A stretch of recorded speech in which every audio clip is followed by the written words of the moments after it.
ইনশাআল্লাহ হব আমি, হব আলোকিত জ্ঞানী। আসসালামু আলাইকুম ওয়া রাহমাতুল্লাহি ওয়া বারাকাতুহু। আলহামদুলিল্লাহি রাব্বিল আলামিন ওয়াস সালাতু ওয়াস সালামু আলা সাইয়্যিদিল আমবিয়া ওয়াল মুরসালিন ওয়া আলা আলিহি ওয়া আসহাবিহি আজমাইন। আম্মা বাদ। প্রিয় দর্শক, আপনাদের সবাইকে মাহে রমজানের এই বরকতময় সময়ে জানাচ্ছি অনেক অনেক মোবারকবাদ। আলহামদুলিল্লাহ।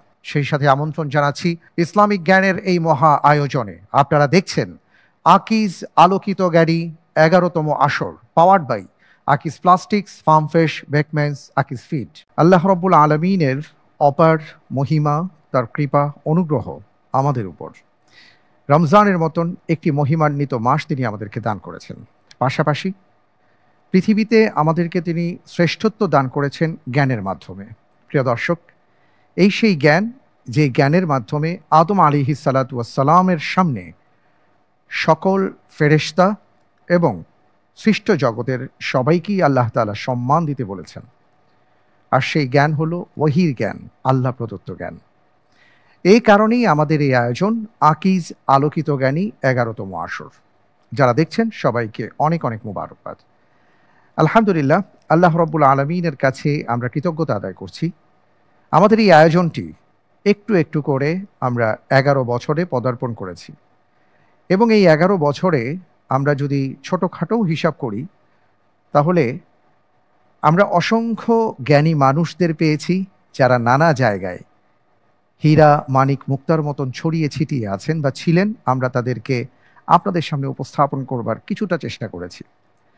আর সেই ধারাবাহিকতায় আমরা আজকের পর্বে যাকে আমন্ত্রণ জানাচ্ছি, যিনি আজকে কুরসিউল উলামা জ্ঞানীদের চেয়ারে বসে আমাদের মাঝে জ্ঞান বিতরণ করবেন, মাদারীপুরের বন্ধু কাজী মারুফ আসছেন। কাজী মারুফ, আসসালামু আলাইকুম ওয়া রাহমাতুল্লাহ। ওয়ালাইকুম আসসালাম ওয়া রাহমাতুল্লাহি ওয়া বারাকাতুহু। কেমন আছেন আপনি? আলহামদুলিল্লাহ, ভালো আছি। আপনি কেমন আছেন? আলহামদুলিল্লাহ। জি, কাজী মারুফ ভাই, আলহামদুলিল্লাহ। আমরা দেখেছি এর আগে আপনি প্রিয়জন সহায়তায় এসেছিলেন, আপনার কবিতা আবৃত্তি আমরা শুনেছিলাম, কিন্তু আপনি কখনো কুরসিউল উলামায় বসতে পারেননি। আজকে অনেক চড়াই উতরাই পার হয়ে আপনি এ পর্যন্ত এসেছেন।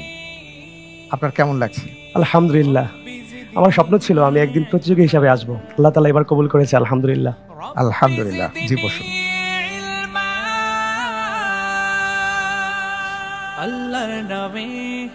কাজী মারুফ, আপনি আকিজ আলোকিত জ্ঞানী সম্পর্কে কবে থেকে জানেন, কিভাবে জানেন, যদি একটু বলেন।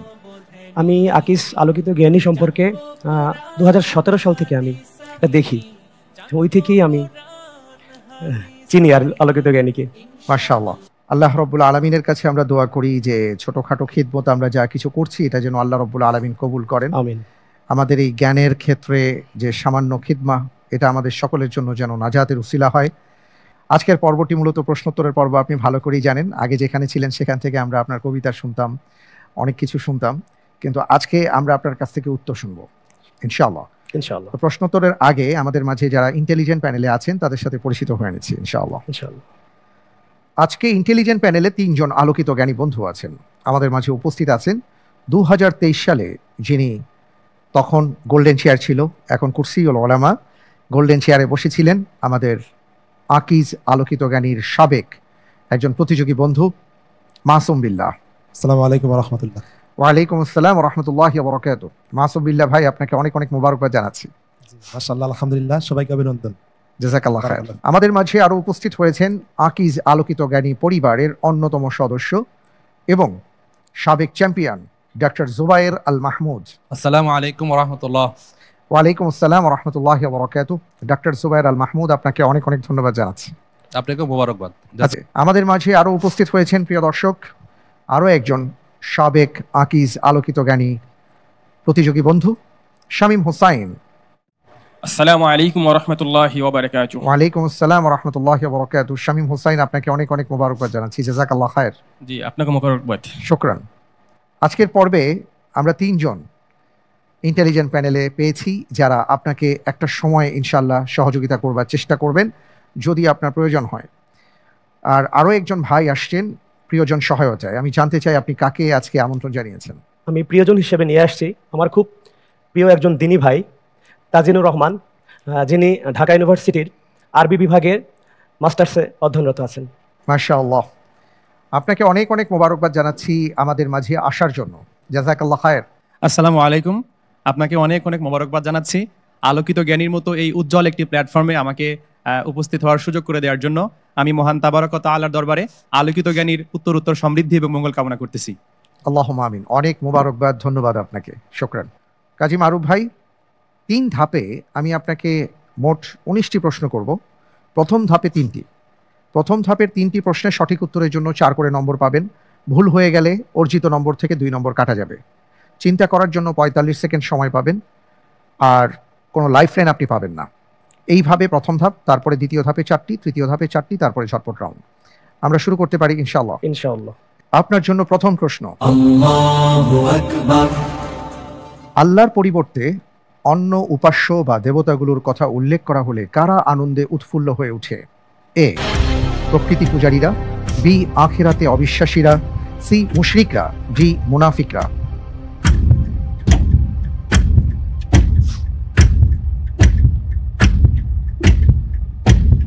আলহামদুলিল্লাহ, আমি প্রশ্নের উত্তর হিসেবে বেছে নিচ্ছি অপশন বি, আখিরাতে অবিশ্বাসীরা।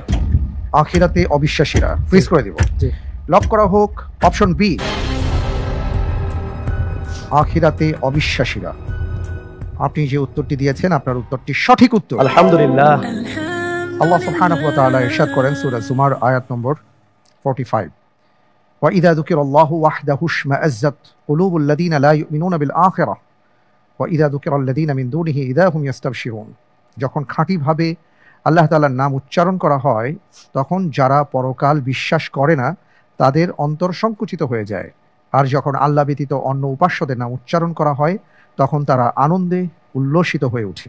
আল্লাহ আমাদেরকে হিফাজত করুন, আমিন। আমিন, আমিন। খুব সুন্দরভাবে আপনি প্রথম প্রশ্নের উত্তর দিয়েছেন, মাশাআল্লাহ। আমি পরের প্রশ্নে যাচ্ছি। আপনার জন্য দ্বিতীয় প্রশ্ন। আল্লাহু আকবার।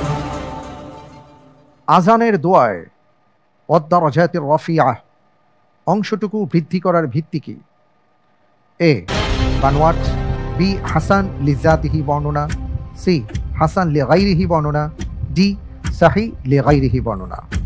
আলহামদুলিল্লাহ, আমি প্রশ্নের উত্তর হিসেবে বেছে নিচ্ছি অপশন এ, বানোয়াট। ফ্রিজ করে দিব। জি, ইনশাআল্লাহ। লক করা হোক অপশন এ, বানোয়াট। আপনি বলছেন হাসানের মধ্যে ওয়াদ-দারাজাতুর রাফিআহ যে বলা হয় এটা বানোয়াট। আপনি যে উত্তরটি দিয়েছেন আপনার উত্তরটি সঠিক উত্তর। আলহামদুলিল্লাহ।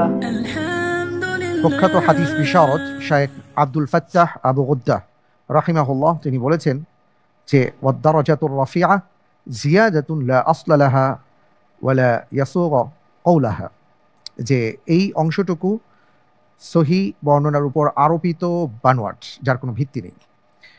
মাশাআল্লাহ।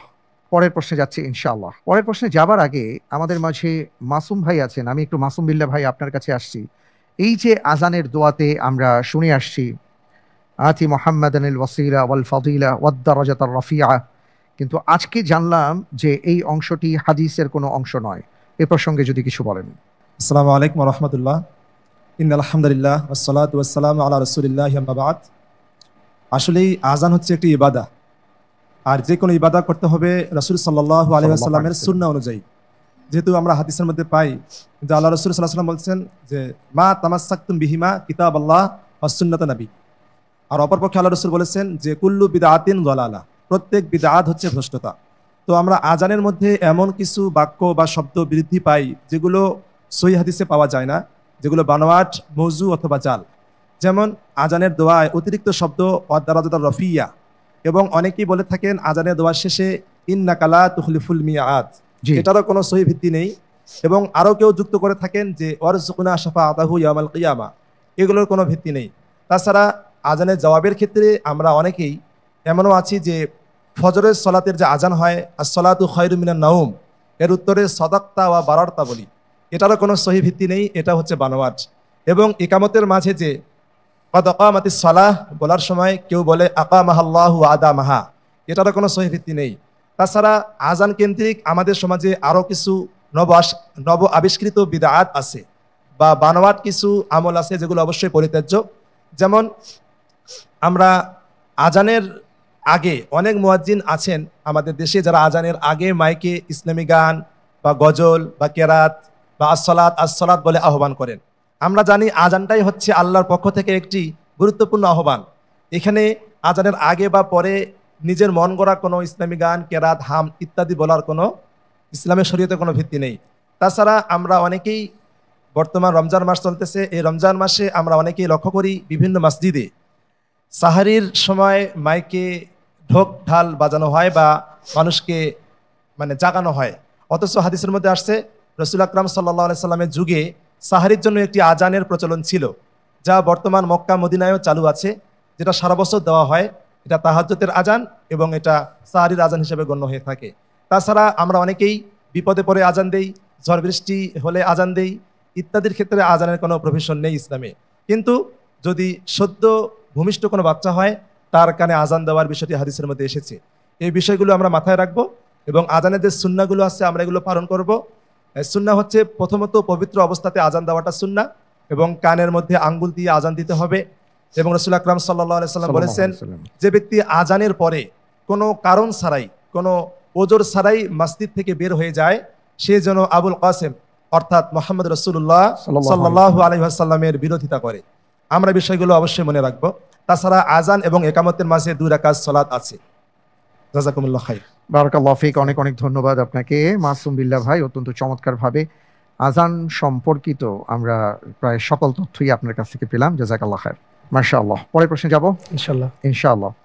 আপনার জন্য পরের প্রশ্ন। আল্লাহু আকবার। বিশ্বের সবচেয়ে বড় কোরআন একাডেমি কোথায় অবস্থিত? এ সৌদি আরব, বি সংযুক্ত আরব আমিরাত, সি মিশর, ডি তুরস্ক।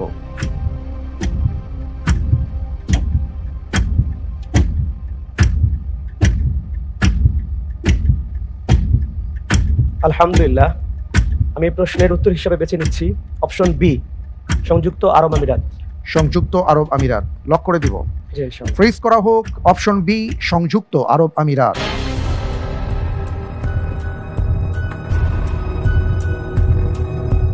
আপনি যে উত্তরটি দিয়েছেন বিশ্বের সবচেয়ে বড় কোরআন একাডেমি সংযুক্ত আরব আমিরাতে, আপনার উত্তরটি সঠিক। আলহামদুলিল্লাহ। মাশাআল্লাহ, তাবারাকাল্লাহ। আলহামদুলিল্লাহ। 2020 সালে বিশ্বের সবচেয়ে বড় কোরআন একাডেমির উদ্বোধন করেছেন আরব আমিরাতের শারজার শায়েখ শেখ সুলতান বিন মোহাম্মদ। ৭৫,০০০ স্কয়ার মিটার বিস্তৃত একাডেমিতে ইসলামী ঐতিহ্যের 8 কোণ বিশিষ্ট তারকা আকৃতির। এতে 34টি গম্বুজ আছে। একাডেমিতে 7টি বৈজ্ঞানিক ও ঐতিহাসিক জাদুঘর আছে। 15টি সেকশনে কোরআনের 60টি পাণ্ডুলিপির প্রদর্শন করা হচ্ছে। সেখানে এক এক সেকশনে এক এক শতকের পাণ্ডুলিপি আছে। এখানে মোট 380 কপি প্রত্নতাত্ত্বিক কোরআন প্রদর্শন করা হচ্ছে। মাশাআল্লাহ। এছাড়া আছে কাবা শরীফে ব্যবহৃত 28টি কালো গিলাফ। সবচেয়ে পুরনো গিলাফ 970 হিজরি সনের। বৃহত্তম এই কোরআন একাডেমিটি কেবল জাদুঘর নয়, এটি অন্যান্য কার্যক্রম ও প্রোগ্রাম পরিচালনার ব্যবস্থাও রাখা হয়েছে। মাশাআল্লাহ। আলহামদুলিল্লাহ।